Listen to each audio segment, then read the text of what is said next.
Estamos aqui para dar voz ao povo, em defesa dos cidadãos,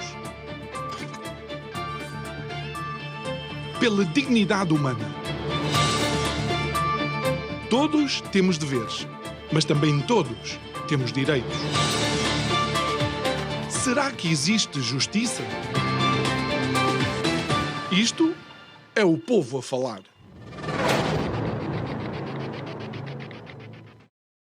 Olá, muito boa noite e bem-vindos a mais Isto é o Povo a Falar, o de segunda-feira, pontapé de saída para mais uma semana de conversas. Recordo que o programa vai para o ar aqui na Curiacos TV, mas também em simultâneo na Rádio Vida 97.1, de segunda à sexta, às 23 horas. Posto isto, o nosso convidado para este início de semana é o Jorge Marrão.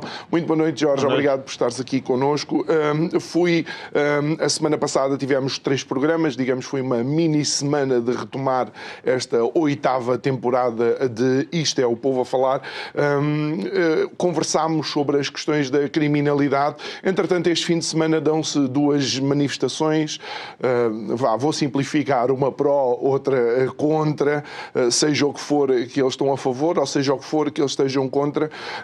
E dou comigo, de facto, a ver um Portugal que está como se fosse num limbo, que não consegue olhar para as questões nem da imigração ilegal, nem da criminalidade creio eu, com objetividade, e vejo uma instrumentalização por parte dos partidos políticos que nos leva a não analisar com profundidade, nem tomar decisões que permitam mudar o que quer que seja que necessita de ser mudado.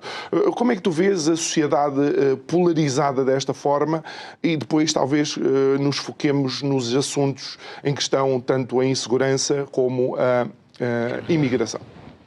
Antes de mais, boa noite. Em primeiro lugar, quero desejar um bom ano a ti e a toda a equipa, a produção simpática que vocês têm aqui. E talvez começar por dizer uma coisa um pouco polémica. Os partidos políticos estão a ver um país que as pessoas não estão a ver. E, portanto, o desfazamento em relação à realidade, eu julgo que é muito grande por uma razão muito simples.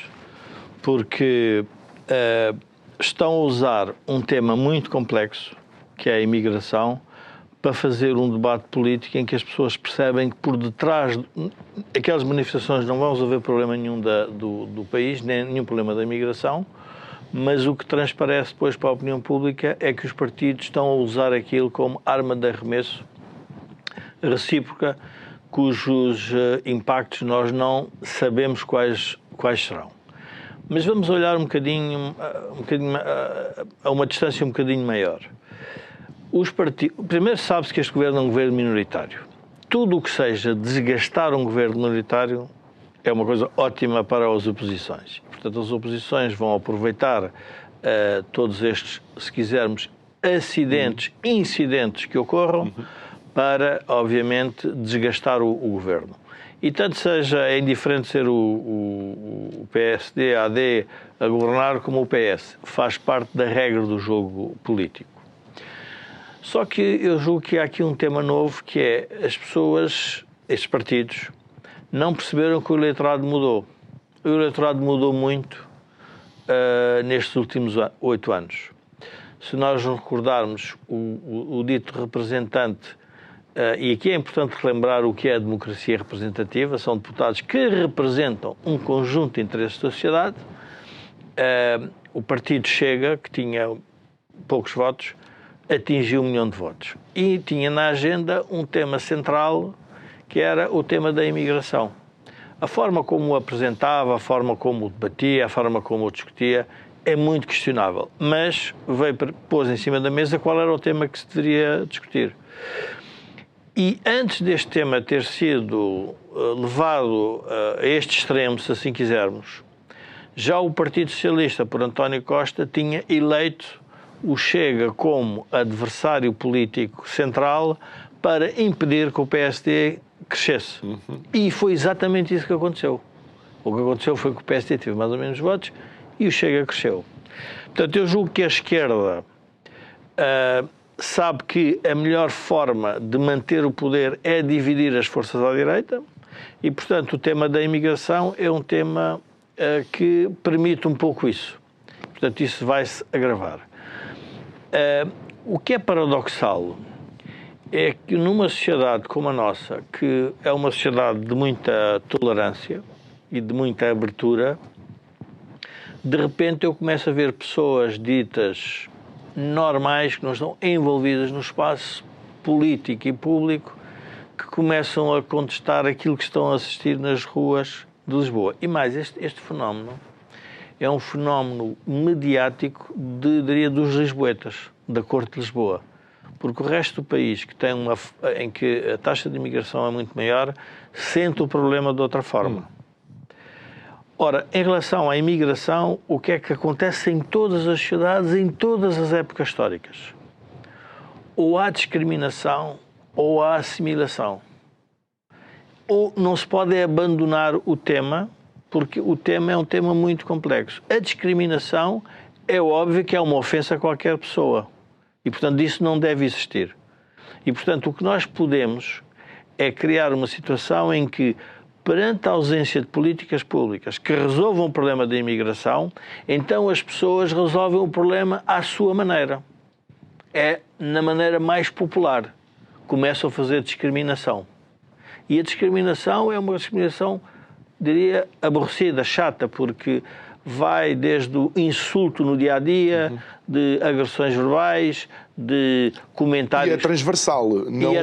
Não quer saber se é bom ou não, analisa a origem do indivíduo. Exatamente. E pronto. E o imigrante, provavelmente, que veio para resolver o seu problema de vida, não tem culpa nenhuma do que se está a passar, mas também não percebe o fenómeno global. Ele aparece para resolver o seu problema individual, mas de repente há um fenómeno coletivo que o impede de resolver o seu próprio problema individual, que é, começa a ter ele próprio insegurança. Portanto, tudo isto é uma situação nova que nós temos de ter aqui algum cuidado. E, portanto, o que é que deveria ter sido feito? Obviamente, hoje percebemos isso, seriam políticas diferentes, se calhar, de imigração e políticas de assimilação das pessoas maiores. E, portanto, é um novo problema que obrigaria a ter uma nova resposta. Os partidos voltam a usar o tema para se degladiarem na praça pública. O PS, na minha opinião, e já disse isso publicamente, eu volto a dizer, o PS está carente de encontrar um motivo para unir-se à extrema-esquerda. Precisa. Porque... Já percebeu que sozinho não chega lá. Portanto, já percebeu que o PSD também está numa situação especial, porque fez as linhas vermelhas, mas continua minoritário. O Chega, afinal, não desce nas sondagens e, portanto, eles percebem que, provavelmente, por ali pode estar a solução para o país, que eles ocuparem o poder com um acordo, seja qual for, com o Chega. Ora, o PS não pode admitir isso. E, para não admitir isso, tem que se aliar à extrema-esquerda. E a extrema-esquerda faz propala que quer resolver os problemas dos imigrantes, mas não quer resolver os problemas dos imigrantes, porque se os imigrantes hoje têm um problema de integração, se vivem em condições precárias, se têm trabalho precário, se têm salários baixos, é também responsabilidade dos governos, políticas que permitiram isso. Não vamos agora dizer que o imigrante é responsável. O imigrante não tem responsabilidade nenhuma sobre isso. Portanto, ele veio para resolver o seu problema. Como é sempre a política... Vamos ver, a imigração sempre foi assim. Outra coisa que é nova no processo de imigração, os conflitos étnicos são coisas que atravessam as sociedades há milénios. É preciso ter muito cuidado porque o conflito étnico, se nós pensarmos o que se passa em África, o que se passa na Índia, no Paquistão, mesmo na Europa, mesmo conflitos étnicos e religiosos sempre houve. É preciso ter sempre uma política de bom senso, de moderação. Aliás, vê-se recentemente a Jugoslávia, o que não foi senão, de facto, o conflito étnico-religioso no coração da Europa. Exatamente. Portanto, é preciso ter muito cuidado.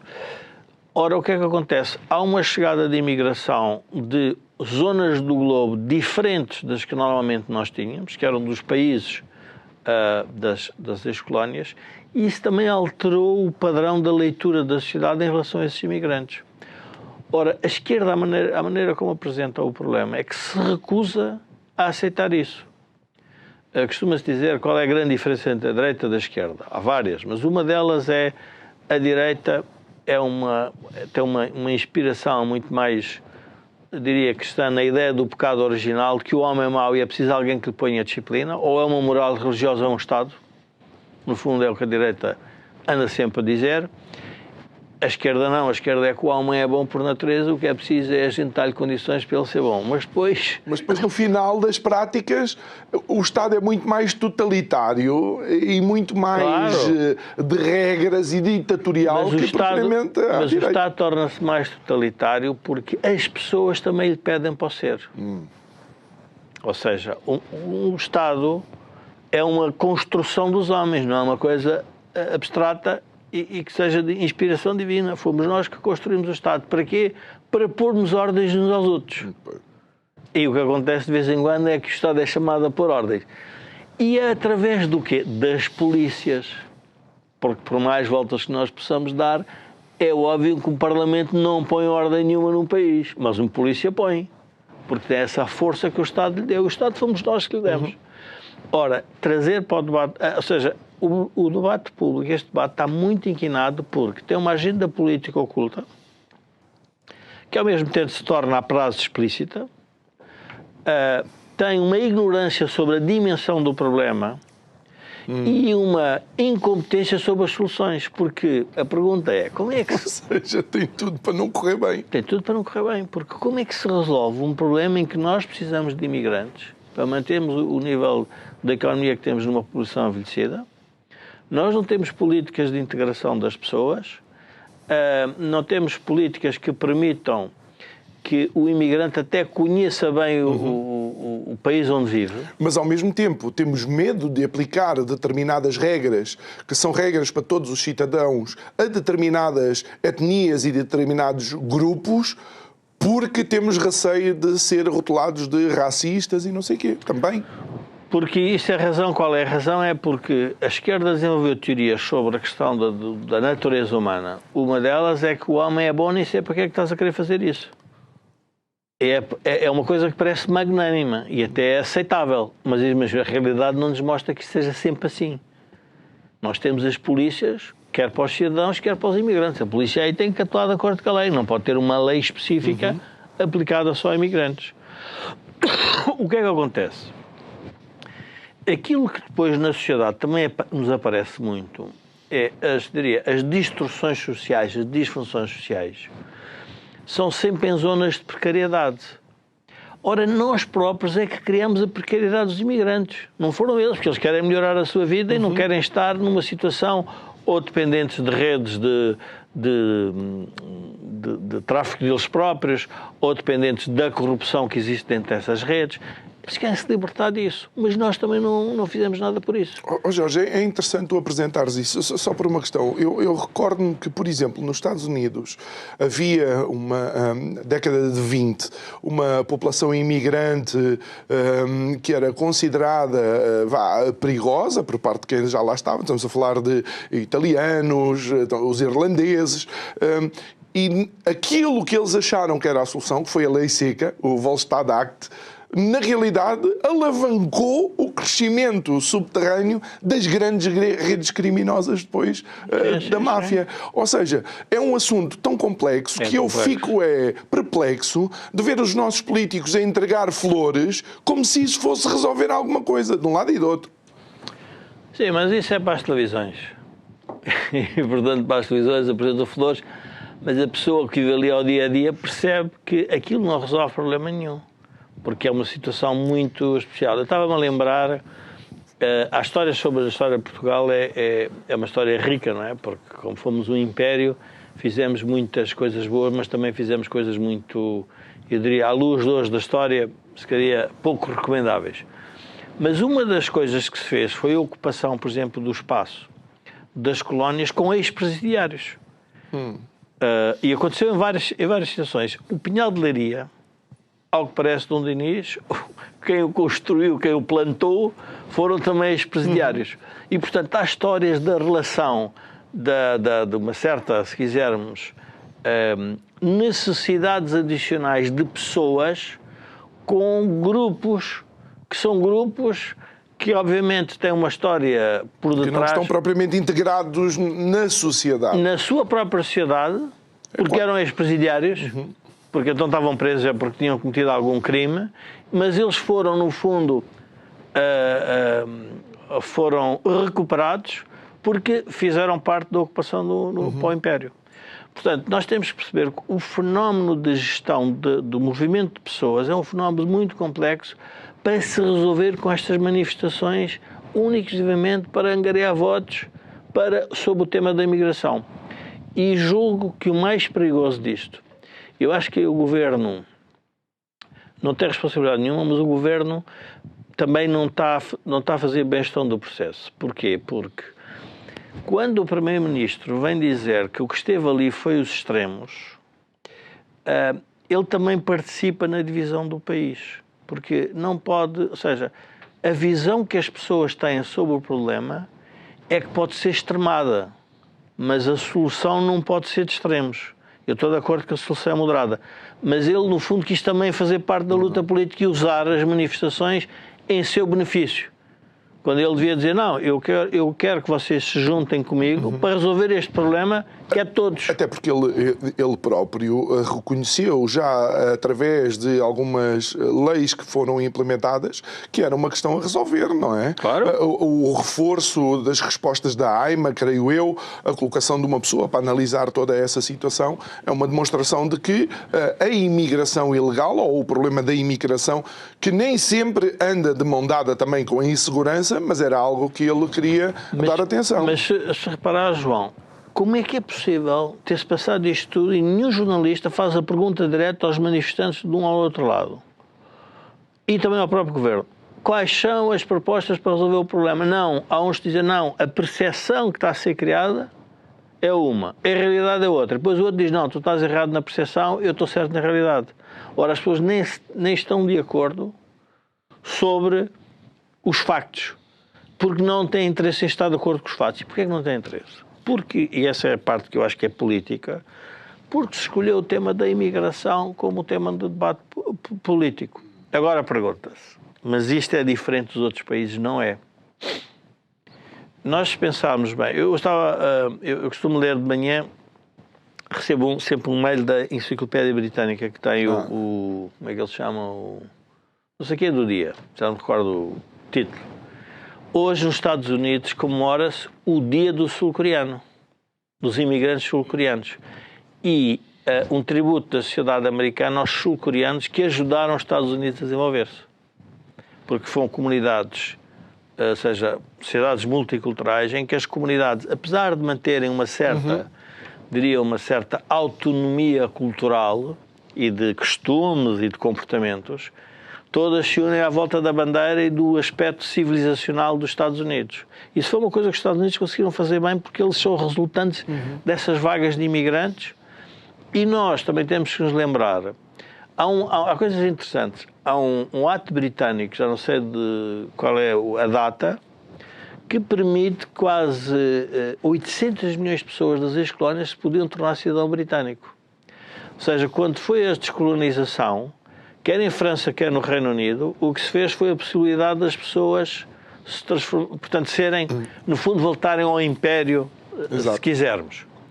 Porquê? Porque se queria aproveitar essas pessoas com força de trabalho. Não é? Portanto, isso foi sempre essa a ideia. As sociedades envelhecidas só podem crescer com imigrantes. Não há muita volta a dar-lhe. Ou então com robotização, que é o que acontece no Japão. O Japão diz que se investiu muito na reprodução porque é uma população envelhecida, é uma população culturalmente mais fechada. Tem mais dificuldade em que as pessoas se integrem. Sim. E, portanto, agora, tem que se fazer este trabalho, esta análise, com calma e bom senso. Quer dizer, não é preciso... Ainda agora destes um bom exemplo, o exemplo dos Estados Unidos. Mas nós temos perto de nós Maus exemplos, ou seja, exemplos onde não houve integração, houve de facto momentos em que o influxo imigrante era grande e que depois, através de medidas políticas, estão a fazer precisamente o contrário. Países como a própria Suécia, não é? A França, relativamente perto, que lidam todos os dias com grupos de imigrantes que, de facto, alguns deles, inclusive, lideram grande parte da criminalidade mais violenta. Mas esse é um problema. Eu julgo que a criminalidade tem que ser vista numa... Ou seja, eu tenho alguma dificuldade em desenhar uma política, não sou especialista nisso, mas desenhar uma política de criminalidade, ou se quiser, combate à criminalidade, baseada em critérios que não sejam relativamente objetivos. Por exemplo, o caso daquela rua do Bem Formoso. Qualquer pessoa que percebe, conhece a cidade de Lisboa, sempre percebeu que aquela rua foi uma rua marginal. Sim. É indiferente ser cidadãos portugueses ou imigrantes. Sempre foi. Mais ou menos teve sempre aquela história, nunca conseguiu sair daquela... Há algumas ruas nos nossos bairros, todos nós sabemos que não é em 2025 que aquelas ruas se tornaram famosas. O que foi feita foi uma intervenção policial que dirigia-se àquelas pessoas daquela rua que, óbvio, eram imigrantes e que foi aproveitado politicamente. Porque se fizer a mesma intervenção policial num outro bairro qualquer... Como fazem, é uma coisa normal da polícia quando vai a alguns bairros na Zona Sul, e que eu me recordo, que faz também intervenções, aquilo, enfim, apanha cidadãos portugueses, espanhóis, sei lá o que é que apanha toda a gente. Portanto, é preciso ter algum cuidado quando se quer fazer essa ligação. O que a esquerda não quer, isso é evidente, quer a destruição dos factos. O melhor exemplo, alguém me mandou um WhatsApp, que o WhatsApp tem estas vantagens, também tem desvantagens, porque está sempre às vezes agarrado àquilo, mas tem uma vantagem que às vezes recebemos informação que eu nem sabia que existia. Que a sondagem que fizeram sobre manifestações só foi publicada depois das manifestações. Que era uma sondagem que 65% das pessoas estavam contra. As pessoas têm que perceber uma coisa. As sociedades dividem-se, em geral, se fizer um referendo com o voto popular, que era sempre 51-49, 52-48. Quando é 65%, aquilo então é que significa que as pessoas estão fartas. Porque ou seja, numa família já é muita gente. Uma coisa é estar à mesa 10 pessoas, 5 estão do lado e o outro estão... Mas estão 10 pessoas, 6 estão do lado, ou 7. Já começa... E 3, pera lá uma coisa, tu também já estás com ideias assim um bocado radicais porque são todos que já não querem, se quiser, interpretar da mesma forma que aqueles 3 estão a fazê-lo. Pode dizer, mas isso quer dizer que a maioria tem sempre razão? Não, mas quer dizer que o sentimento, e por isso a intervenção do governo e das polícias, e o Primeiro-Ministro tem razão, quando diz nós não podemos passar a ideia que Portugal não é um país seguro. Porque esse é o problema. Sim. É porque se as pessoas... Isto contava-se há uns anos. Porque é que na aviação, quando apareceram os primeiros aviões, tiveram que ser hospedeiros e não hospedeiros, comissários? Porque era a forma das pessoas dizer que aquilo era seguro, porque até uma mulher que ia ser mãe, que podia ir num avião, ou seja, tem que se transmitir uma noção de segurança. E, portanto, essa segurança tem que ser transmitida. E aí o Governo tem essa responsabilidade. E a oposição, eu diria que vai fazer o que tiver que fazer, mas à medida que o Governo, isto é a minha... Enfim, não tenho nenhuma informação privilegiada, mas à medida que o Governo começa a receber informações dos presidentes de Câmara, das polícias, quer de investigação, quer das polícias de como eles dizem, de proximidade, quer das polícias comuns, de que há problemas com a criminalidade e que essa criminalidade pode estar ou não indexada a grupos de imigrantes ou em zonas em que vivem imigrantes, está montado um problema que é para nós, quer para os imigrantes, porque os imigrantes também provavelmente Eu diria que nem todos, como é óbvio. Mas ainda ontem se assistiu na mesma rua do Bem Formoso a um confronto que terminou com feridos e que teve uma ampla cobertura noticiosa, sendo que inclusive é um canal de televisão, não esteve nada preocupado com as horas que eram e filmava em grande plano até as manchas de sangue e as poças de sangue que existiam no chão. Nem sei se é possível àquela hora passar esse tipo de imagens. Mas, João, mas o mais complexo disto é que essa luta que pode ter havido entre grupos, se calhar é minoritária na rua, mas o problema é que se ampliou. E porquê é que se ampliou? Porque a classe política tem interesse nisso. O problema é que a classe política está a usar os imigrantes para criar uma luta política que vai ser, diria, que não resolve o problema. Porque não resolve o problema, porquê? Porque depois impede a criação de soluções. Porque se nós recordarmos, estou-me a lembrar da questão do Orçamento de Estado, quando Pedro Nuno Santos toma a posse, diz que não falava com o PSD e depois aceitou. Porque aquilo depois foi esbatendo e às tantas o partido fez pressão para ele aceitar o Orçamento de Estado do PSD. Se o PS se aliar muito à extrema-esquerda relativamente a estas políticas, depois vai ser difícil para o próprio governo fazer uma legislação que resolva o problema. Claro. Aqui aquilo que nós também já de alguma forma sentimos, e há pouco falavas que tens muita dificuldade em desenhar uma política de segurança para um país se não tiveres dados concretos, mas se pegarmos no famoso RASI, não é?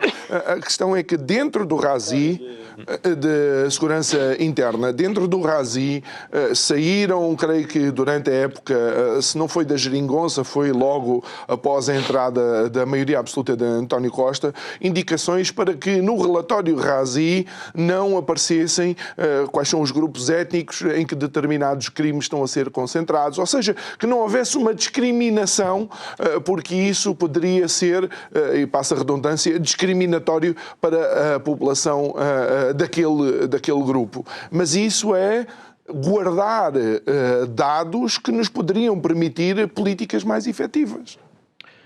É muito complicado. Eu trabalhei muitos anos em consultoria e auditoria e quando se faz esse tipo de estudos e muitas vezes apresentavam-se as pessoas têm preconceitos em relação aos factos que depois estão no estudo e depois querem distorcer o próprio estudo. É normal, num qualquer estudo em que se faz uma análise de um problema, haver uma demografia. Uma demografia no sentido de perceber as grandes movimentações. São pessoas do sexo masculino, são do sexo feminino. Agora até isso é difícil colocar em relatórios. São mais velhos, são mais novos, faz parte. Quando um governo quer omitir uma parte, então é porque ele próprio tem interesse nisso. Mas tem interesse como país ou como partido. E esse é o grande problema. Porque havia a tese que se há um problema relativamente, que pode ser ou não, ou seja, não há uma correlação direta, com certeza, entre criminalidade e imigração. Mas vamos ao tema das bolhas, que isso acho que é importante. Não há esse tema. Mas se queria dizer que, cuidado, que há aqui um problema, mas não podemos dizer quais são as pessoas que estão ligadas ao problema. Então quer-se omitir. Porque se disser, vai-se dar razão ao partido que vem dizer que a origem do problema é aquele. Então o problema é um problema político. Ora, a pergunta é, mas porquê é que tu te extremaste com o outro partido, que andava a dizer que isto é um problema? E agora, aquilo que era um problema original, que é real, que é haver uma ligação entre situações precárias e criminalidade, e isto é indiferente ser imigrante ou não imigrante. Sempre, em geral, é assim nas sociedades. Obviamente, tirando os grupos organizados, mais violentos, que isso é uma criminalidade organizada. Portanto, tenta aproveitar os sistemas mais frágeis das polícias e administração interna para fazer o seu negócio. Isso é uma coisa diferente. E, portanto, o que se está a fazer é, mais uma vez, querer distorcer os factos e não querer revelar à população. Com o receio de que, se revelar, o problema ainda é maior. E, no fundo, é uma, como é que se diz, é uma profecia que se cumpre a si mesmo. Esse é o problema sempre da comunicação em política. Eu não posso dizer que os espanhóis, por exemplo, em abstrato, estão a pôr tropas ali na fronteira. E assim, pá, pera, será que eles nos vão invadir? Pronto, e de repente têm as populações todas assustadas. Então não digas nada. Portanto, o problema aqui é também da comunicação. Ora, o que nós sabemos é que, provavelmente, as polícias andavam a avisar o governo já há algum tempo, e o governo, como estava numa luta política, diria, distorcida, que isto também, obviamente, distorceu os factos. Não sei até que ponto é que isso se comprova ou não, mas se comprovar é sempre a mesma história. Não, há várias entrevistas, inclusive creio que há a entidade responsável pela apresentação do Razi, onde o próprio diretor diz que tiveram cuidado de não estar a identificar grupos étnicos, mesmo por causa de não existir segregação. Mas, por exemplo, se eu for a um caso concreto, a violência sobre mulheres, e se em 30 mulheres que foram assassinadas o ano passado, e eu estou a inventar números, isto é uma situação hipotética, mas se em 30 mulheres que foram assassinadas o ano passado, eu disser que 15 foram assassinadas em contexto de relacionamento e as 15 eram brasileiras, eu estou a identificar num crime público que há uma população que tem uma tendência maior a não controlar, por assim dizer, as suas emoções e ter este tipo de comportamentos. Sim, mas vamos ver, a política também tem uma responsabilidade que é a sua intervenção. Costuma-se dizer, os bombeiros, quando fazem uma intervenção, têm que proteger, não podem agravar aquilo que estavam a tentar proteger. Ou seja, o permanente depois ataque que possa haver a comunidades e a etnias, porque se for publicada informação pública que ela própria é usada para combate político, também é um outro problema. E por isso é que isto não se resolve sem o diálogo. É impossível. Porquê? Porque eu sei que é verdade uma coisa, estou a escondê-la porque estou a dar razão ao outro, e as pessoas continuam a falar e dizer não vale a pena porque ele está a esconder-te. É porque esta coisa, eu no outro dia falava com um amigo meu, que dizia ele, não consigo perceber porque é que as pessoas e tal, um tipo que é da elite, vive num sítio fantástico, e eu pensei, está louco, tens que ir viver uns dias para certas zonas do país, para perceber que os imigrantes existem e têm um número considerável, e diz, é mau ou bom, é indiferente, as pessoas veem, e quando houver um caso com essa pessoa, de uma etnia concreta ou de uma religião, vão dizer, estão a ver, são todos iguais. Então monta-se ali um problema, porque não são todos iguais. Mas isto depois agora, não vale a pena é dizer que eles não existem e que está tudo certo. A pergunta que eu às vezes faço a mim mesmo é, aliás, eu vinha para aqui, estava a ouvir na rádio, já no rádio, a deputada do Bloco de Esquerda, que agora dizia, agora a lei aplica-se a todos. Portanto, a lei aplica-se a todos, dizendo, se os imigrantes estiverem numa rixa e aquilo é ilegal, e é violência física de um agressor em relação ao agredido, aplica-se a lei. Então, mas não se aplica a lei que levou a que as polícias fossem lá fazer uma rusga? Não. Quer dizer, então, não, mas depois dizem assim, mas o mais interessante é, depois dizem assim, não, mas o que o governo está a fazer é instrumentalizar as polícias. E ela está a usar a atenção da polícia para instrumentalizar o discurso dela. Isto não é possível, não é? Quer dizer, uns instrumentalizam os imigrantes e os outros instrumentalizam a polícia. Exatamente, portanto estamos aqui numa luta. Depois há um ditado africano, eu nasci em Moçambique, portanto conheço bem, um ditado africano diz, com dois elefantes lutam, quem se trama é o capim. Quem se diz é a relva, não é? E é o que está a acontecer. Quem se vai tramar nisto são os imigrantes e as pessoas que vivem perto daquelas comunidades, porque os imigrantes podem ser objeto do maior, diria, assédio por parte da população. E isso causa depois o reverso da medalha. Mas também a outra parte, se for desprotegida, também pode ficar ainda mais insegura.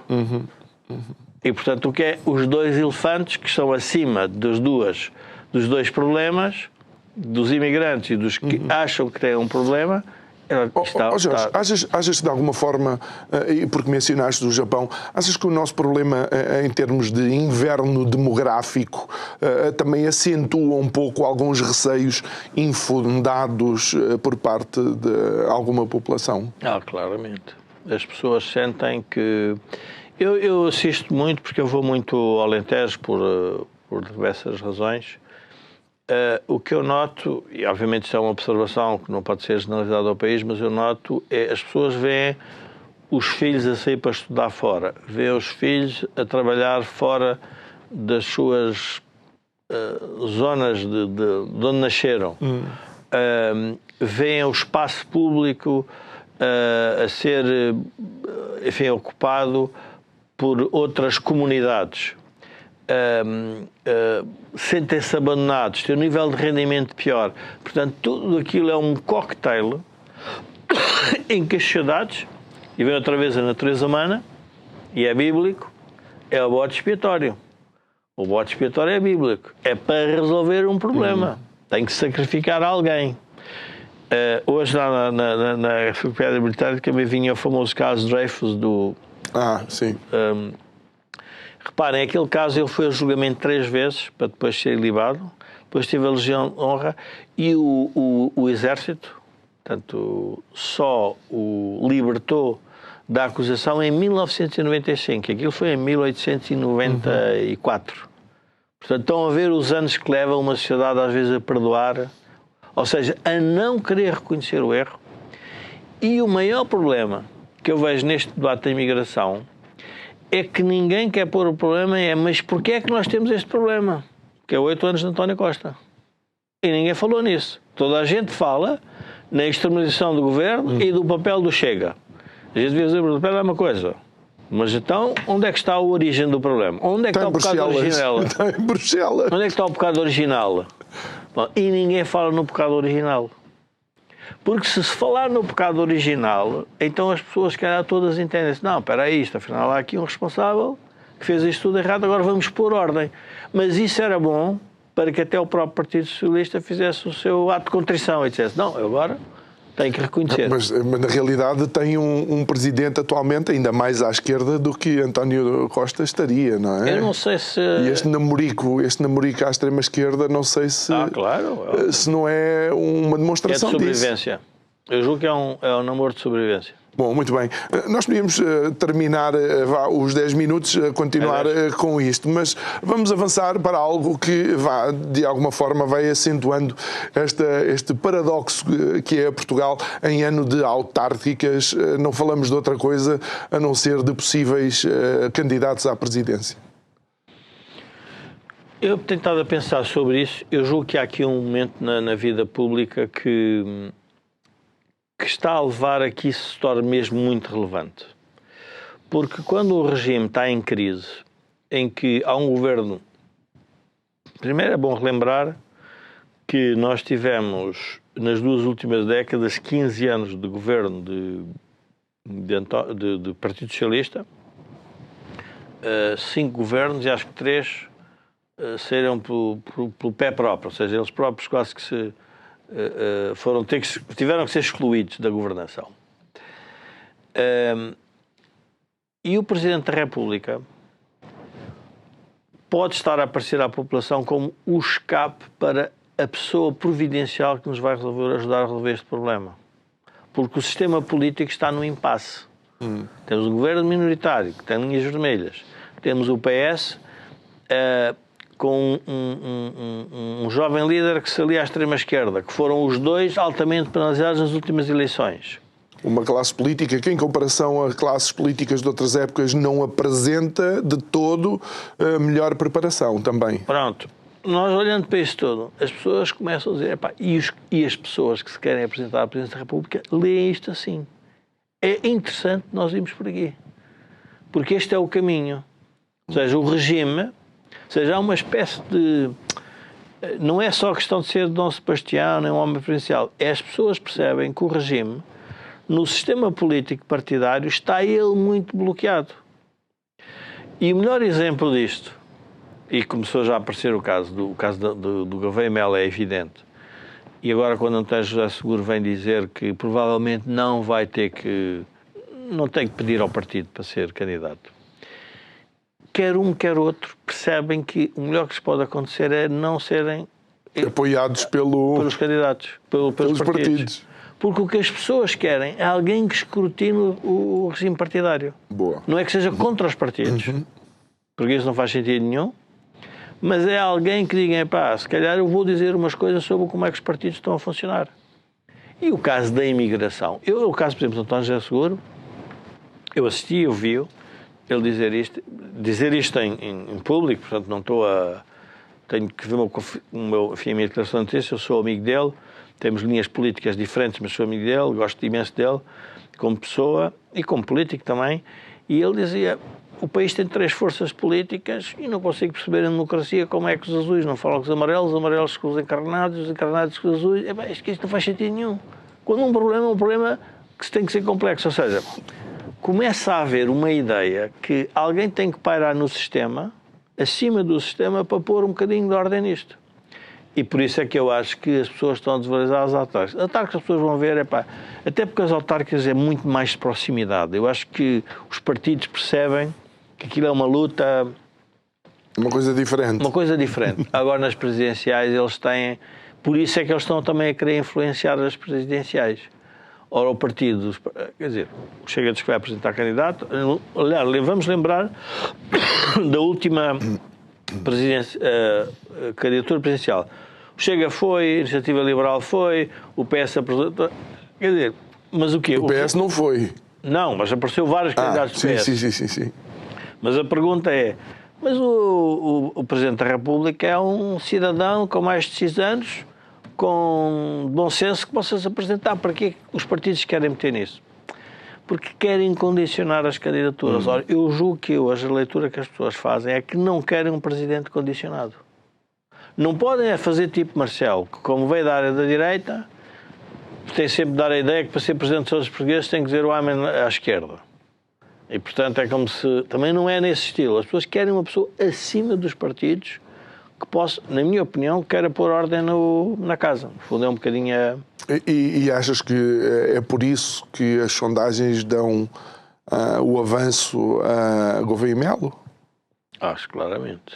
Gouveia Melo é evidente. É um outsider do sistema. Portanto, é uma pessoa outsider do sistema. Vem de farda, e, portanto, vem naquela lógica da ordem. A ordem a ordem, quando as populações querem ordem, é assim que aparece. Pois é. É assim que aparece sempre. A ordem é um pouco isto. E o próprio Presidente da República, Marcelo Rebelo de Sousa, criou o seu sucessor. E o seu sucessor é um tipo que não pode falar muito.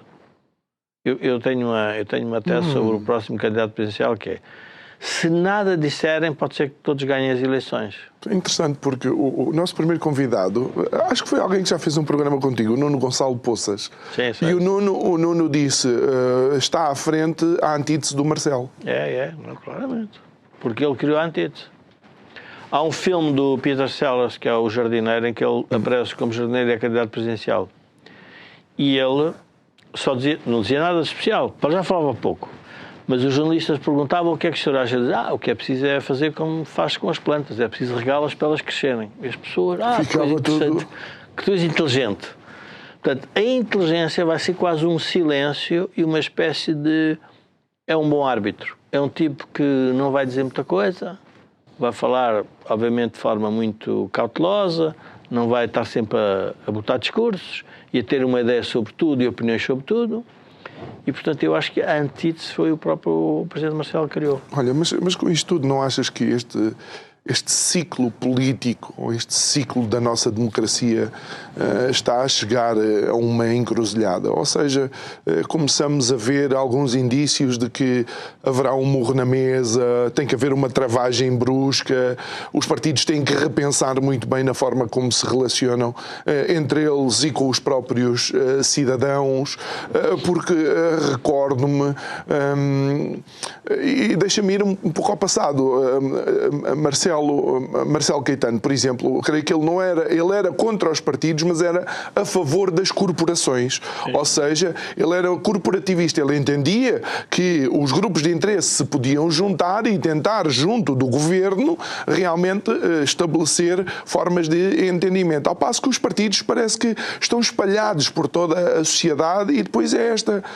confusão e não chegar a lado nenhum que temos visto, pelo menos em Portugal. Mas a democracia é o regime mais... é lento e é mais difícil porque as pessoas querem rapidez em democracia e os procedimentos da democracia são contrários à rapidez. Faz parte do processo político ter estes debates. E o meu colega de painel, o Joaquim Aguiar, dizia sempre com piada, eu achava-lhe teatro, que ele dizia sempre: não se preocupe, Jorge, porque a crise gera a solução da própria crise. Um caso interessante que eu relembro sempre é o caso do Brexit. Os europeus não quiseram perceber, nem os ingleses, o que estava a passar no Reino Unido. E tiveram uma coisa estranha. Um país que sai da União Europeia e metade da população achou que, sim senhora, fazia sentido. E não aceitaram isso. Ou seja, é das tais coisas. Levou tempo. E o debate existiu.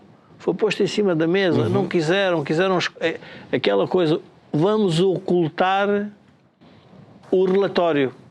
As pessoas não estão satisfeitas com o que está a passar na nossa relação com a União Europeia, do que a União Europeia traz, dos benefícios. Mas aquilo foi todo distorcido. E depois, em democracia, é o que dá. E, portanto, é por isso que é preciso ter uma... E por isso este tipo de programas, ou seja, a informação, eu diria que é o aspecto mais interessante e fundamental da democracia. Porque é com a informação que as pessoas formam opinião. Portanto, e é o momento de formar opinião sobre o sistema político, sobre os atores políticos. Claro que estão sempre a dizer mal uns dos outros. Tudo bem, faz parte e das ideologias adversárias. Não é esse o tema.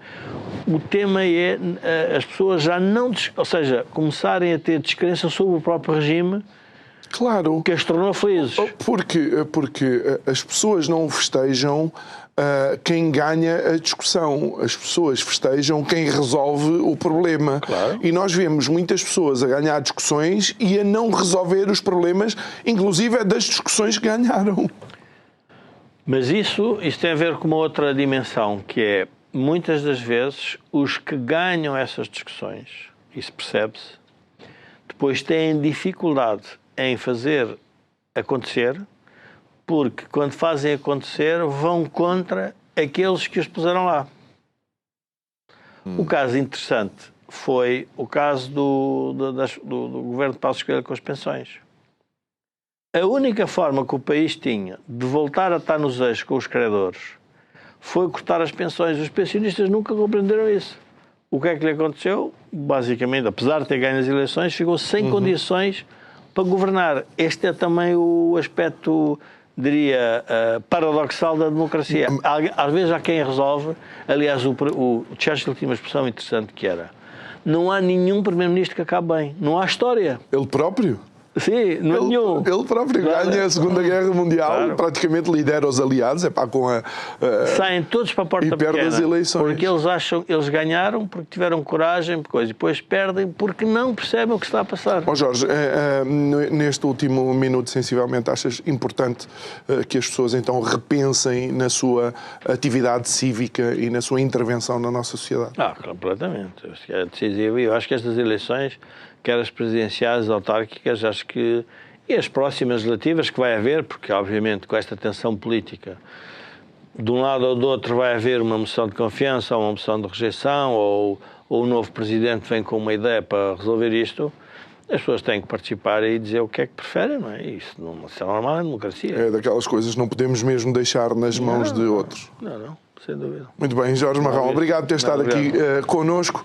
Obrigado a si que nos acompanhou esta segunda-feira, tal como eu disse, pontapé de saída para mais uma semana de conversa. Já sabe, pode rever esta conversa indo até ao canal do YouTube do Isto é o Povo a Falar, subscreva o canal, clique lá no sininho para também receber a notificação sempre que fazemos o upload das novas conversas. Coloque o seu like, faça as suas partilhas, Instagram, Facebook, tudo é bom para ajudar as nossas conversas a chegar mais longe. Resta-me desejar-lhe uma ótima noite e dizer que amanhã estamos de volta para mais um programa. Obrigado, até amanhã.